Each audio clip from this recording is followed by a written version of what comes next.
Nag-courtesy call si Vice President Sara Duterte sa Executive Minister ng Iglesia ni Cristo kahapon. Narito pong detalye. Alas 3 ng hapon nang dumating si Vice President Sara sa Iglesia ni Cristo Central Office sa lungsod ng Quezon. Kinagawa ng mga lider ng bansa ang pagbisita sa Central Office, panahon man ng eleksyon o hindi, upang magbigay pugay sa mga naitutulong ng iglesia sa ating lipunan. Matatandaan na halos eksaktong 1 taon ang nakalipas nang pangalawang Pangulo ay nag-courtesy call sa Executive Minister, ang kapatid ni Eduardo V. Manalo. Samantala sa isinagawang pagdalaw kahapon, patuloy niyang kinilala ang mga makabuluhang proyekto ng iglesia. Kabilang sa mga ito, ang mga paglingap sa ating mga kababayan, lalo na sa panahon ng matitinding kahirapan at mga kalamidad. Ang ganitong programa ay hindi lamang matagumpay na naisasagawa ng Iglesia ni Cristo sa ating bansa, kundi maging sa iba't ibang panig ng mundo, lalo't kapag sumasapit ang buwan ng Oktubre, kung kailan isinasagawa ang worldwide lingap sa mamamayan. Ang isa pa sa mga may tuturing na malaking naitutulong ng iglesia sa ating lipunan ay ang pagtuturo ukol sa ikapagiging mabuting Pilipino, pagkakaroon ng maayos na pamumuhay at pagiging masunurin sa pamahalaan. Tiwala ang pangalawang Pangulo na patuloy na magiging malakas na katuwang ng pamahalaan ang Iglesia ni Cristo sa iba't ibang proyekto na makatutulong sa ating mga kababayan. Bukod sa pagpupugay at pagpapasalamat ni VP Sara, ay pinaabot din niya ang kanyang mabubuting hangarin para sa kapatiran ng Iglesia ni Cristo. Umuusok pong ating social media. Sabi ni Ligaya Happy Joy, Kong, pahingi po ng hopya. Nangihingi nga rin si Kong Dante ng hopya eh. Ba't pa naging viral masyado sa inyo itong hopyang ito, Kong? Ano ho? Anong malay ko ba namang yan ang ating magiging... Kasi siguro dahil mas gusto ko kasing kainin yun dahil doon sa nakabalot na pagkain. Kasi naka-plastic yun eh. Rectangular na plastic yun, compartmentalized, may konti kang kanin. Opo. Tapos meron kang karne na matigas doon. May konting gulay. At saka kung isang candy siguro yun. Opo, may appetizer pa. Ang problema ko, yung ginagamit kong kubyertos. Plastic. Maliit na plastic pang napakalambot. Opo. Paano ko naman tutuhugin yung pagkatigas-tigas na karne na yun? Bukod sa siguro, sa haba ng panahon na palagi na lang ang kinakain namin, medyo nagsawa na ako. Kaya yung hopya, malambot yun eh. Tsaka madaling anuhin yun. Pirasuhin. Ganunin mo lang. Tapos 4 na piraso yung laman nun eh. Opo. Very convenient sa akin yun. So habang pasingit-singit ako dahil gutom ako eh. Ayun, nung bandang nung ginuluwa ko, hindi ko na nalaman na wala na palang laman yun. Kinuha ko uli. Pag ganun ko lang laman, naitapong kong ganun. Wala na palang laman. Plastic. Yung may-ari kasi niya, kaibigan namin ni Nelson eh. Jerry Chua. Si Kuya Jerry Chua ng Binondo, si Mr. Ube. Teka, Chua din yung baka hindi niya kaya kamag-anak ni chairman. Hindi naman. Ay, si Kong Joel. Chua yun eh. Opo. Ano malay mo bakit punong-puno ng hopya yung mga namin? Baka nakabili lang ho doon sa Binondo rin. Hindi kasi kuwan yun eh. Hindi ba parang rectangular yun? Nakikita ko yung mga kasama ko, may mga naka-ano ring hopya eh. Ito, yung pangalawang dumami yung sa akin eh. Para Bakit kayo magalit? May 3 rito, may 2 rito. Biglang dumami yung hopya ko. Pero konti lang naman ang... Yung tataka naman kasi ako, bakit naman kasi yung pagkain nyo kongreso ito, laki ng pondo, bakit naka-tetra pack naman yung pagkain ng mga congressman doon? Wala ba kayong ganun nga yung naging tradisyon eh. Hindi mabalik. Nakita mo, common tradisyon. Pala yun? Hindi ko na kinukwestiyon kahit na hirap na hirap. Ang gusto ko lang sana, yung gagamitin namin na kubyertos man lang. Yung sana, tigas man lang sana. Yung talagang kutsara sana para sa ganun, medyo hindi ka naman hirap. Ay, nako. Anyway, Nelson, meron ka pang gustong liwanagin kay Kong, di ba? yung binabanggit natin, ano nga ba yung sinasabi mo kanina? Hindi, bakit daw, sabi niya, bakit daw pagka yung opisina ng Vice President, Yun ang topic. parang doon nakakonsentrate. Lahat pwedeng magtanong doon. Bakit daw nung ako na nagpalista ako para magtanong, ayaw ka naman pagtanongin. Hindi na makikita mo kabalintunaan doon eh. Napakaraming inconsistent ngayon na nangyayari. Bakit naman ang concentration ng mga tanong, Office of the Vice President? Napakaraming dapat itanong doon. Kung ako'y pinayagan lang na magtanong doon. Alam niyo naman ang gusto kong pagtatanungin doon, yung unang-una na, yung kuryente. Tatanungin ko din yung tungkol sa education. Sapagkat matagal ko nang inilalaban yung napakaraming mga alituntunin doon na hindi ginagawa. Yung agriculture. Pagkatapos yung COA. May mga 5 areas na dapat na pagtatanungin ko doon eh. At least 5. Pagkatapos yung kauna-unahan, yung general principles, na doon ako unang nagpalista. Susunod ko sana yung 5. Hindi na ako pinayagan doon eh. So, yung nakakano doon, yung nakapagtataka, pagka siguro, pwede po ba ako magtanong sa Vice President? Baka payagan ako eh. Pero pagdating sa iba, ibang topic. Actually, hindi lang naman ako. Pero akong kauna-unahang dumating, sana man lang pinagbigyan ako. Ngayon, ang kanilang sinabihan lang na pwedeng magtanong, members ng minority. Yun nga. 306 kami. Yung minority, 10% lang siguro, 30.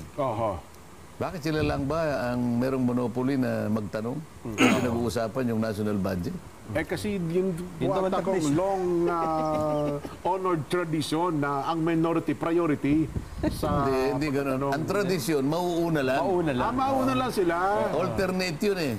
Palitan noon pala. Palitan yun eh. Sa tagal ko na ron eh. Bakit naman nung nakaraang mga kongreso, 17 Congress, o 18 Congress, nakapagtatanong naman ako eh. Lalo na sa agriculture, kapag gusto kong... Kasi maganda kung sa plenary dyan, sapagkat sponsorship na yon. At doon ay maaari kang pagbigyan ng kahit ilang minuto lang. Hindi naman yung 5 minutes. Sa budget briefing kasi, lalo na itong mga, pinalitan na rin nila yon eh. Dati, kahit 10 minutes, nakaka 10 minutes ka eh. Pero ngayon, isip-isipin mo, 5 minutes na lang. napaka-technical na issue sa kuryente yung pag-uusapan. Bibigyan ka ng 5 minutes na makapagtanong. Anong may tatanong mo sa 5 minutes? Ngayon, sa plenary, kung minsan, nakakakuha ka ng kahit na 30 minutes. Medyo mapaglilinaw mo yung gusto mong agenda na kinakailangan may paliwanag ng gusto. So, hindi mo na magagawa ngayon kasi minority na lang daw. Kaya sabi ko, paano ba ako ano bang gagawin ko para ako'y makapagtanong man lang? Hintayin mo kanya yung ating majority leader. Nasaan ba ako sa tuntunin natin yun na kinakailangan every time na magtatanong ko, hihintayin pa natin yung majority leader. Nasaan ba ako si majority leader? Nandun ka sa Malacanang kasi signing nung batas nung seafarers. So hintayin ko pa siyang dumating rito. Tapos na. Sabi niya, boss, pasensya ka na ba't wala bang SDML doon? Yung deputy... Lahat nga ay... Nasa Malacanang lahat. Tawagin nyo, hindi. Ibig sabihin, siyang magbibigay ng kasi nga, nakapagbitaw na siya ng isang general instruction na lahat ng members ng majority hindi na magtatanong.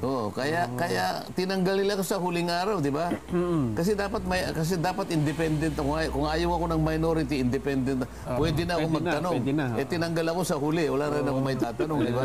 Tapos na eh. Tapos na. Wala na. Nahalata niyo ba? Kaya hindi ako nagtataka. Alam ko pinlano ito. Anyway, basa pa po kami ng mga reaksyon. Sabi ng mga ating mga Facebooker, yes na yes, Kong Rodante Marcoleta para sa tunay at tapat na serbisyo. Nikki! Go Kong Dante Marcoleta, ikaw ang senador ko. Oreo Pot.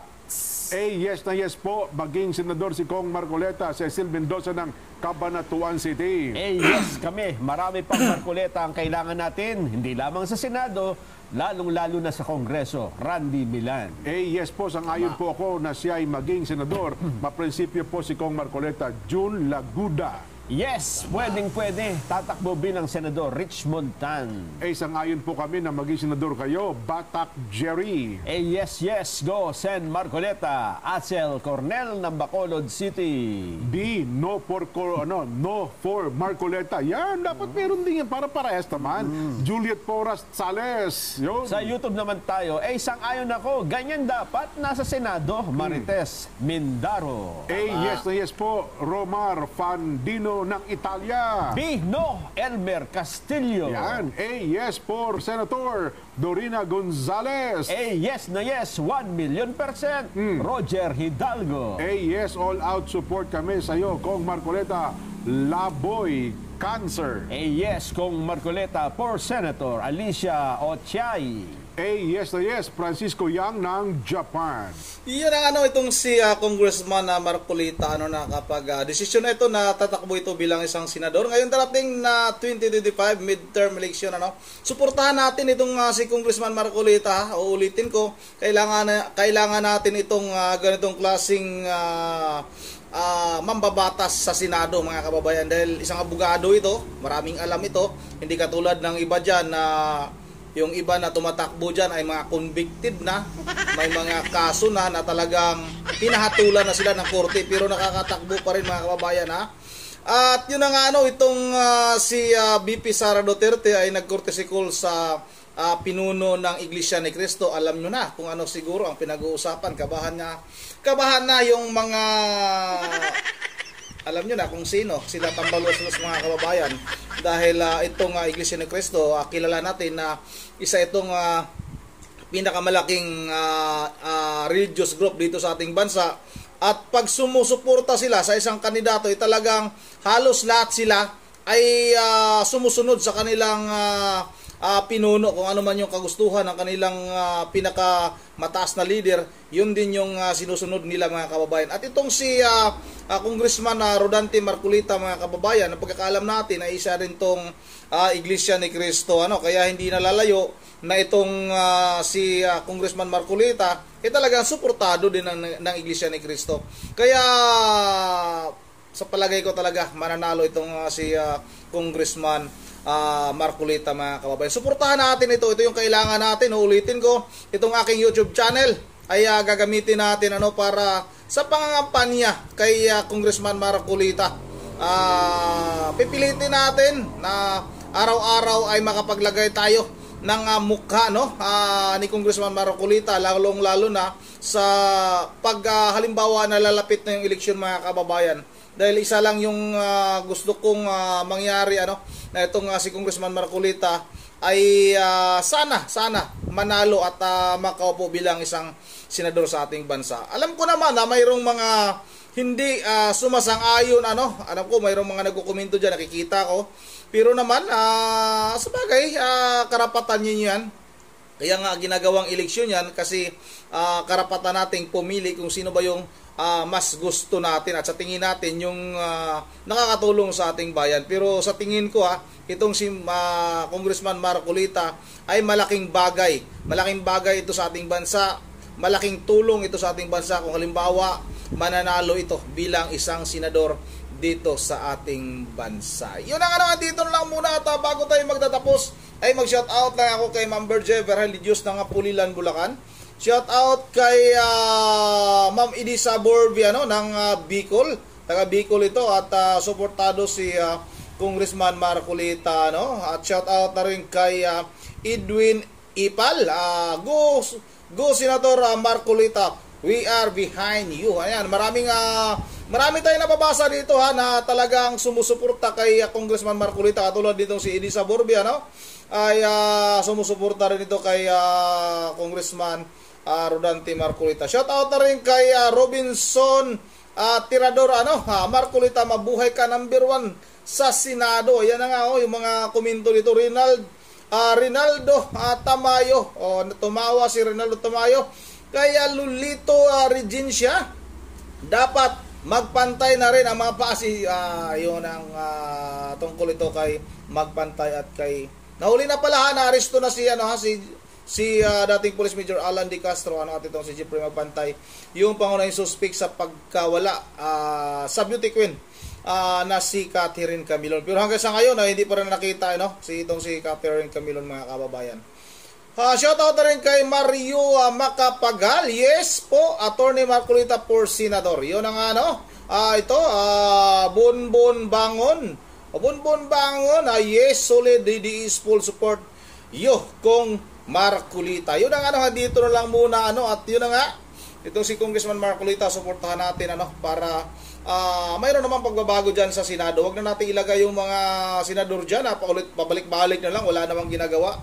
Kung hindi magpapapugi dyan sa Senado. Yun ang ulit, hanggang dito lang muna. Once again, this is Ronde TV mo. Ingat tayong lahat. God bless bawat isa sa atin.